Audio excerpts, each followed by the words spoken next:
na reverse sweep pa nga. First win for bottom teams. Jerflor na choke. Pero again, nakaviyad sa kalimutan mong subscribe, click notification bell para update kayo dito sa ating channel. Sayang!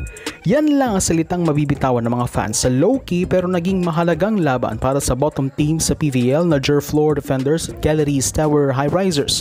Sayang lalo na para sa Jerflor na sa kabila ng samot-saring issue at doubt sa kanilang team ay muntik-muntika na nilang ma-upset ng Galleries at makuha ang kanilang first ever win sa torneo amidst all issues.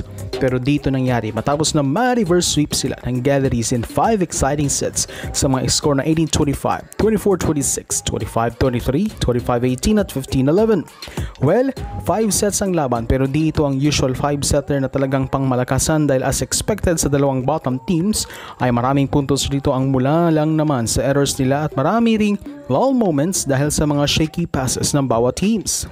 Pero at least naging madamdamin ng laro dahil ang first ever win ng both teams ang nakataya sa laban. Akala ng marami makukuha na ito ng Jerflor dahil sa 2-0 lead nila versus the error-prone High Risers. Pero nakambak pa ng Galleries ang laban winning 3rd to 5th set to get their first ever win. Actually months ago yan ang prediction natin na makakaisa ang Galleries sa Jerflor team dahil looking at the lineup, talagang lamang na ang Galleries kumpara sa Jerflor. Nakakagulat lang na muntikan pa itong di matuloy dahil muntikan pang matalo ang Galleries sa nasabing laban. Ito na siguro ang maging worst game para sa kanila kung natuluyan silang ma-upset ng Jerflor, buti na lang at nakabawi. Binuwat ang Galleries ni RJ Dormal as the best player of the game with 15 points from 10 attacks, 3 blocks and 2 aces. Katulong niya rito si Andrea Marzon na nagtala ng 40 points. Samantalang 27 points combine naman ng tatlong 9-point players sina Iza Menes, Rapra Pagilar at Grace Bombita. Sa panig ng Jerflor, nasayang naman ang 12 points ni Net Villarreal na naging malaking revelation sa laro at ang 10 points ni Shang Berte. Dahil dito at least di uwing winless ang Galleries with 1-9 record, solo 11th place. Samantalang ang Jerflor ay nalalapit na sa kanilang winless campaign. Ito na sana ang last chance nila to at least get their first ever win of the conference. First of all, thank you Lord, binigay sa amin tong first win namin sa conference. Kumbaga they earned it naman Talagang pinaghirapan nila. Yun lang, we started very slow yung first 2 sets. Talagang akala namin mas straight sets kami.